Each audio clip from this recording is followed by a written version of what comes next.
Hello guys, welcome back to my channel once again here on YouTube. Thank you very much for joining me today for Bound for Glory 2014 DVD review. I've been waiting to do this one for quite a long time, and I really appreciate this pay-per-view. I think personally this is quite an underrated pay-per-view. It was kind of announced at the last minute, I thought, by Dixie Carter for it to be held in Tokyo, Japan. We had no world title main event or any actual matches announced near the time, and it kind of became frustrating for me because I thought to myself, "Oh my God, how's this going to turn out?" And will I enjoy it? And is this going to be an absolute disaster? And after the very enjoyable, I think it was enjoyable, 2013 Bound for Glory, we had this Bound for Glory.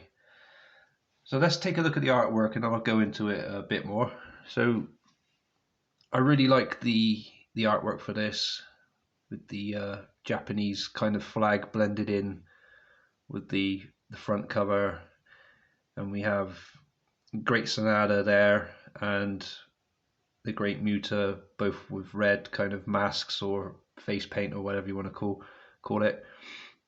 We have Brother Devon, Tommy Dreamer, James Storm, Abyss, Bully Ray, and Tajiri all on the front. But if you look in the background there, you can see Great Sonata that side, and then on the left we got Great Muta. So this is from the Korakuen Hall. I think I've said that right. Sorry guys. Yeah, really do love the cover artwork for it. And there's the spine as well. It really does stand out well on the DVD shelf for my wrestling DVDs. Nice red logo. And like I said, I like with the Japanese flag all blended in with it. And then on the disc, that's pretty cool as well. I'm guessing that says Bound for Glory in Japanese. I could be wrong though, but that's really clever how they've done that, and I do appreciate that a lot. It's so smart. Lovely artwork. And here's the back, and I absolutely appreciate this as well. But I'm not going to give it too much praise yet, guys, because I do have a few negatives in regards to this DVD release, which I'll go over now. So the bonus content is one of the negatives I have about this DVD in general, because it says the bonus content includes the induction of Team 3D into the Hall of Fame and more behind the scenes coverage from this global event. The complete runtime of the extras is 13 minutes long. So the bonus content, which includes the induction of Team 3D into the Hall of Fame, that's total bullshit. It doesn't even properly happen. You don't even see, you get a little speech from them, that's it. Backstage, they're not even at a ceremony or anything. I just thought that we felt a bit ripped off as fans from that false advertisement there. Come on, guys, why sell this advertising that and then you don't even get a Hall of Fame induction? Nothing like that at all. Not a decent one anyway. If you guys have watched this, you would understand what I'm saying. I personally think we were ripped off with this, and we get various backstage post-match interviews as well, all mixed in this 13-minute runtime of the extras. Absolute disgrace, I thought. So this was a bit of a letdown for me, and I've probably said this to you guys before. I'm a big fan of extras and that, and to have that is just a hell of a letdown. We have the matches to go over. So we had, to begin with, I think Manic and Tanaka was up first. Trying to remember. I've got my notes here somewhere, guys. Bear with me a sec. Right, here we go. So yeah, it was a singles match between Tanaka and Manic, which Tanaka had won by submission. It was an okay match. It was a good way to open up. One thing that I did, another thing I'm going to criticize about is the Bound for Glory 2014 logo was nowhere to be seen on the ring apron or on the entrance stage or anything like that, which I thought was very disappointing. But yeah, sorry, that match I rate 3.5 out of 5. It was a very good opener. I did like that one. But yeah, as I was saying, I'm pretty gutted about the arena. It didn't feel like a Bound for Glory, if that makes sense. Next, we had EC3, or Ethan Carter III, if you want to call him that, against Ryota Hama. I guess I'm saying his name right. I feel like Hama was a bit of a Rikishi ripoff, and even done like the ass rub kind of thing in your face, in EC3's face kind of thing. And it was kind of just wrong, obviously, but I don't know. Yeah, Rikishi Hama, I should call him. He'd lost anyway. EC3 managed to beat him, and it was pretty dominant though. Rikishi Hama, he actually looked like he was going to beat EC3, and it felt like a bit of a fluke win for EC3. But before the match, EC3 did cut a good promo. Slam ham was quite funny and entertaining. I did enjoy that. So yeah, this one gets a 3 out of 5. I don't know if the right guy deserved to win that one though, but I didn't really care much for the Rikishi ripoff, to be honest. Next up, we had MVP, who was rocking a decent Punisher attire, which I did like. He was against Kazuma Sakamoto. And this was a really good technical match. I did enjoy both of them. They both put on a good performance, and yeah, had my eyes fixed to the screen, and I was very drawn to this match. I give this one a 4 out of 5. Very good. We had Samoa Joe up next, defending his TNA X Division Championship in a three-way against Kaz Hayashi and Low Ki. And it had been a while since I saw Kaz Hayashi wrestle prior to this. I remember him back in WCW. Yeah, that long ago. He was. I remember him wrestling there for a while, possibly in the cruiserweight division. But I can remember him being there definitely. But he seems a lot better now, or then even here in 2014. I'm not sure if he still wrestles now, guys. Let me know in the comments below. I can't remember. But yeah, he put on a good match with both Low Ki and Samoa Joe.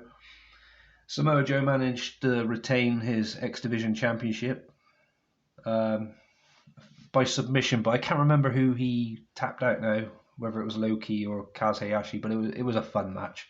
Very fun indeed. 4 out of 5, that one. Right, I'm going to try and get these guys' names right now, and I do apologise if I don't. So I'm going to go with Kuroshio and Yusuke Kodama. They were against Andy Wu and El Hijo del Pantera. I'm ever so sorry, guys. That one is really difficult for me to pronounce. But yeah, they had a tag team match, which wasn't too bad. It felt like a match filler, like a pay-per-view filler. You could have seen that kind of shit on Impact or Explosion or something, but it was okay for what it was, I guess. 3 out of 5. I think that's generous. I was going to give it 2.5, but no, give it a 3 out of 5. I guess they were trying to promote. What was the company Wrestle One, who they teamed up with on here? Yeah, they were trying to promote some of their wrestlers as well, so that's understandable. They used them in that match, so I respect that. We had Team 3D against Abyss and Tommy Dreamer in a hardcore match. It started off very slow, and I thought to myself, this is really boring, but things soon picked up when they got all the weapons involved and started having a little brawl in the crowd and everything. Absolutely awesome ending to the match as well. I really did enjoy it towards the end, but like I said, the first few minutes or so is so boring and depressing. I give this one a 3 out of 5. I did want to give it I did want to give it a higher score, but as I said, it was a really shit beginning of the match. I thought we had Havoc defending her Knockouts Championship against Velvet Sky. Now, this is how I preferred Havoc when she was booked like this and going up against Velvet Sky here. She was like a monster, an unstoppable monster, and it's a shame she wasn't booked like that. After this, it sort of went downhill, and she disappeared for a while, didn't she? Then she came back again. But I really did like her like this, and Velvet Sky, she didn't really stand a chance. Surprisingly, the match lasted around 6 minutes, and it felt pretty much over.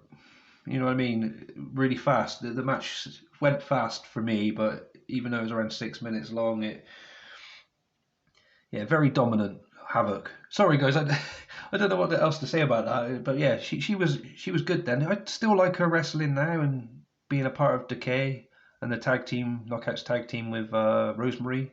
That's pretty cool. But yeah, as I said, she retained, and I give that a score of 3 out of 5 as well.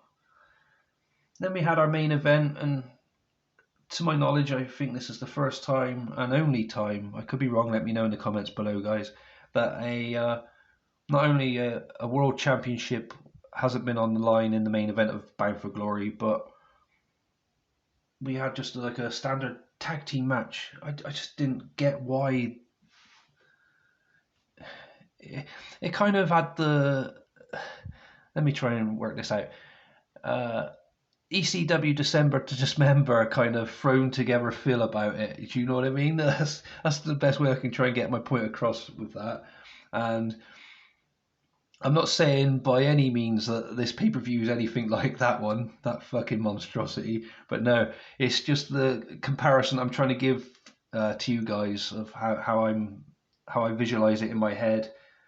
And around the time when it was all announced and that, and like I said, it felt a bit lazy, and Dixie Carter dropping us all in it at the last minute. Oh, it's going to be in Tokyo, Japan, Bound for Glory, and we don't have any matches announced for it yet. And yeah, so we had the Great Muta and Tajiri against the Revolution members, James Storm and Great Sonata. I'm not saying this was a bad match or anything. It was a good one. I give it a 3.5 out of 5. But I don't think it should have been the main event of a Bound for Glory pay-per-view. Your biggest event of the year, Bound for Glory, for your company. Your WrestleMania of your calendar year, if you will, for this respected company. And it felt like an insult to us fans as well. That's another negative vibe I wanted to add in there. Sorry guys, if I don't mean to feel so negative about this pay-per-view. Like I said, it is good. It's good. But I do have like one or two things that I don't agree with on it, and you know, that's another one of them. The main event. It should have been the main event. And there's even highlighted there, main event. That's not a main event. No disrespect to the 4 wrestlers involved, but yeah. So overall, did I like revisiting this? And it had been a while since I watched it last, before I watched it to review for this video. And it's different to how I remember it. The atmosphere feels different, and I did enjoy it, definitely, yeah. I give it 8 out of 10. I would have given it a higher score, but I felt like we were, as I said, with the extras, they took the piss with that. And I felt shortchanged with that, and it's very insulting indeed, especially with the Dudleys, or Team 3D, sorry, being the main Hall of Fame inductees for that year, and it felt like an insult to them as well. No proper ceremony, just a little 2-minute promo backstage. What the fuck? Not cool, not cool. But yeah, 8 out of 10. This is one of my favorite Bound for Glories, even though it's like the ugly sister of the Bound for Glory pay-per-view series. It really does stand out as like the odd one out, which is unfortunate. But I don't mind it. I do like it that much. 8 out of 10, guys. Uh, I don't know what else to say about it. Right. So let me know your thoughts in the comments below. Please feel free to like, and thank you for new subscribers helping me support my channel. I appreciate that. And I'd like to hear your thoughts on this pay-per-view. It doesn't get talked about enough, and it does have its highs and lows, as I said, but I'd like to hear your thoughts and opinions on it, guys. Yeah. Stay safe, guys. I'll see you again soon for another review, hopefully. Tomorrow, maybe. I did want to do 2 videos today, but I'm going to do the one. So I'll see you tomorrow. Take care. Peace.